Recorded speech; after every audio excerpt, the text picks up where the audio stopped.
मशरक़ वस्ता में सूरत हाल एक मरतबा फिर तशवीशनाक है। एक तरफ तो कतर में होने वाले मुज़ाकरात के हवाले से एक बड़ी डेवलपमेंट सामने आई है, लेकिन वहीं दूसरी जानिब अमरीका के सिफारत खाने पर हमला होता है और इल्ज़ाम लगता है इस्लामी जमहूरिया ईरान पर। ये जो इल्ज़ाम लगा है, इस हवाले से एक अहम तरीन अपडेट है।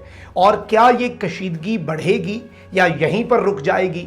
ईरान के supreme leader Ayatollah Sayyid Ali Khamenei जो हैं, उनके आखिरी रसूमात के हवाले से भी ये वीकेंड बड़ा इंपॉर्टेंट है।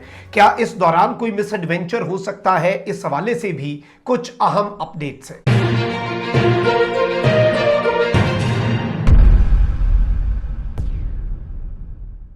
बिस्मिल्लाहिर्रहमानिर्रहीम, अस्सलाम वालेकुम। मैं हूं मखदूम शहाबुद्दीन। यकम जुलाई 2026 बुध का दिन। नाज़रीन कराम, कुछ इंतहाई आम तरीन अपडेट्स हैं जो आपके सामने रखनी है। मशरक़ वस्ता की 10 बड़ी डेवलपमेंट्स और अमरीकी सिफारत खाने पर होने वाला हमला, और वॉल स्ट्रीट जर्नल का ये क्लेम कि डोनाल्ड ट्रंप ईरान पर एक फुल फ्लेज हमला, जंग बंदी को खत्म करके एक फुल फ्लेज वॉर के ऑप्शन को क्यों कंसिडर कर रहा है। इस हवाले से वॉल स्ट्रीट जर्नल ने भी एक बड़ा क्लेम कर दिया। मैं सारी अपडेट्स आपके सामने रखता हूं, लेकिन उससे पहले अगर अभी तक आपने इस वीडियो को लाइक नहीं किया, लाइक जरूर कर दें। कमेंट सेक्शन में राय का इजहार भी कीजिएगा, और पाकिस्तान जिंदाबाद का जो नारा है ये आपने कमेंट सेक्शन में जरूर लिखना है। सिचुएशन इस वक्त बड़ी इंटरेस्टिंग हो चुकी है। एक जानिब तो ईरान के अंदर भी क्या इख्तलाफात हैं, इस हवाले से भी अब बाज़गश्त हो रही है, क्योंकि कल रात को एक बड़ा अजीब सा वाकया पेश आया ईरानी सरकारी टेलीविजन की जानिब से। और सरकारी टेलीविजन बड़ा इंपॉर्टेंट होता है, उसकी जानिब से ईरान के आला मुज़ाकरातकार और पार्लियामेंट के स्पीकर मोहम्मद बाकर कलिबाफ का रिकॉर्ड शुदा इंटरव्यू दौरान नशरियात रोक दिए जाने पर स्पीकर की टीम ने सख्त रद्द अमल दे दिया है।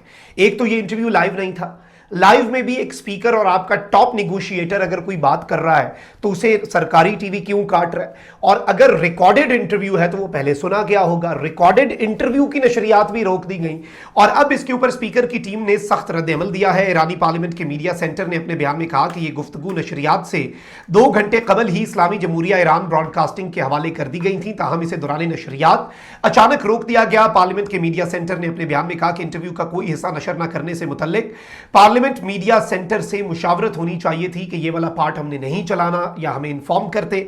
दूसरी जानिब ईरान के सरकारी टेलीविजन ने मौक़िफ़ इख्तियार किया कि इंटरव्यू को 2 हिस्सों में तकसीम किया गया है, और इसका दूसरा हिस्सा जो है वो आज रात नशर कर दिया जाएगा। तो अब देखना यह है कि क्या ये कोई इख्तलाफात का मामला है, क्या सूरत हाल है, क्योंकि इख्तलाफात अब खुलकर सामने आ गए हैं और दोनों साइड्स के जो दफातर हैं, बाकर कलिबाफ का दफ्तर भी और on the other hand Iran का सरकारी मीडिया भी, उनके बयानात पब्लिक डोमेन में भी आ रहे हैं। आगे बढ़ते हैं, एक और डेवलपमेंट डिस्कस कर लेते हैं। अमरीकी नायब सदर जेडी वैंस ने दावा किया है कि दोहा में अमन मुज़ाकरात से मुतल्लिक अमरीकी और ईरानी वफ्द के दरमियान आज बातचीत होनी है। एक टीवी इंटरव्यू में जेडी वैंस ने कहा कि अमरीका और ईरान के दरमियान तकनीकी सतह पर बातचीत जारी है। ईरान की जानिब से दोहा में अमरीका के साथ मुज़ाकरात की तरदीद दरअसल ईरान की जानिब से मुज़ाकराती हिकमत अमली है। यानी जेडी वैंस ने कहा कि ईरान तो तरदीद करता रहेगा, this is Iranian strategy. JD Vance ने कहा कि अमरीका ईरान मुज़ाकरात की कामयाबी का ख्वाहा है, और अगर बातचीत नाकाम भी हो जाए तो अमेरिका मजबूत पोजीशन में रहेगा। अच्छा, फिर वहीं दूसरी तरफ नाज़रीन कराम, एक और बड़ी डेवलपमेंट ये आई है कि इसराइल के वजीर दिफा ने ईरान को एक और धमकी भी दे दी है। इसराइल की जानिब से धमकी आमेज बयानात का सिलसिला जारी है। इसराइली वजीर दिफा जो इसराइल काट्स ने धमकी दी है कि जरूरत पड़ी तो इसराइल ईरान पर तीसरी बार भी हमला कर सकता है। इसराइल ईरान में 2 मरतबा पेशगी कार्रवाइयां कर चुका है और जरूरत पड़ने पर तीसरी कार्रवाई भी की जाएगी। इसराइली वजीर दिफा ने मजीद कहा कि इसराइली आबादी के तहफ़्फ़ुज़ को यकीनी बनाने के लिए इसराइली फौज लबनान, शाम और गजा में कायम नाम निहाद सिक्योरिटी जोन्स में गैर मुअय्यना मुद्दत तक मौजूद रहेगी। तो अब वो ये भी कह रहे हैं कि हम लबनान में, शाम में, गजा में जो हमारे सिक्योरिटी जोन्स हैं, हम वहां से नहीं निकलेंगे। यानी जो टेरिटरी के ऊपर इसराइली फौज जा चुकी है, ये कहते हैं कि अमन हो भी गया तो हम उससे बाहर नहीं निकलेंगे। अब इस चीज को भी इक्वेशन में रख लें, क्योंकि लबनान वाला मामला बुनियाद है, और बुनियाद अगर उसमें कोई झोल है या वो उसमें दरारें आती हैं तो फिर बात आप मुझसे बेहतर समझते हैं कि ये मामला कहीं पर जाकर रुकेगा नहीं। अच्छा, वहीं दूसरी जानिब ईरानी वजीर खारजा अब्बास अराक्ची ने इसराइली वजीर दिफा के बयान पर रद्दमल देते हुए कहा कि इस्लामाबाद मफामती याददाश्त इस्लामाबाद एमओयू की शक़ें बिल्कुल वाज़ेह हैं, जिसमें अमरीकी सदर ट्रंप ने इसराइल को अपनी कार्रवाइयाँ रोकने का पाबंद किया है।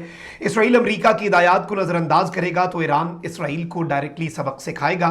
उन्होंने कहा कि ईरानी अवाम क़यादत के खिलाफ किसी भी किस्म की धमकी का फौरी और फैसला कुन जवाब भी दिया जाएगा।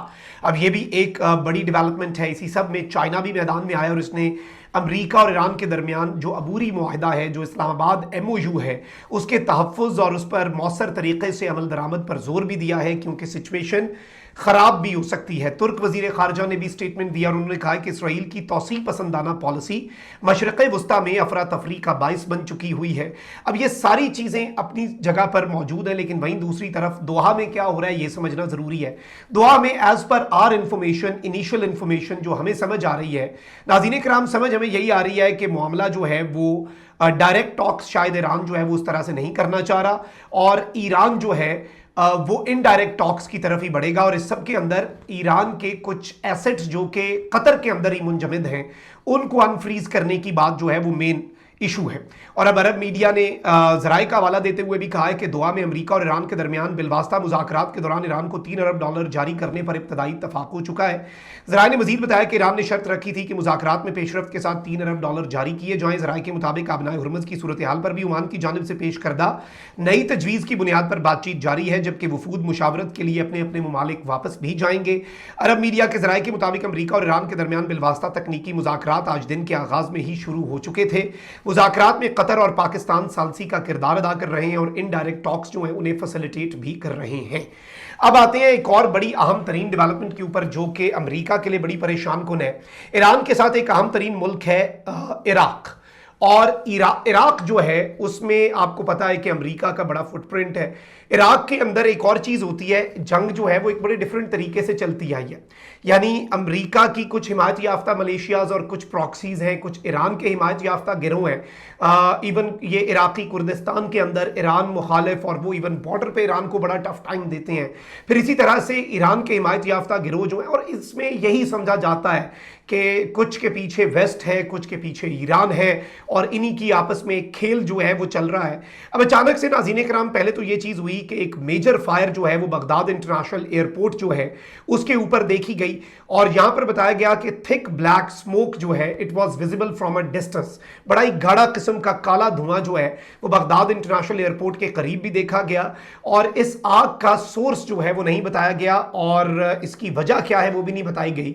اور یہ خبر کس نے دی؟ یہ IRGC کے ساتھ لنک جو تسنیم نیوز ایجنسی ہے اس نے بیسیکلی یہ خبر بریک کی. پھر ٹائمز آف انڈیا اس وقت کیا رپورٹ کر رہا ہے, یہ خبر بناتے ہیں اور یہ ہیڈ لائن دیتے ہیں, US embassy targeted, drone penetrates Baghdad's most secured zone, air defences in action.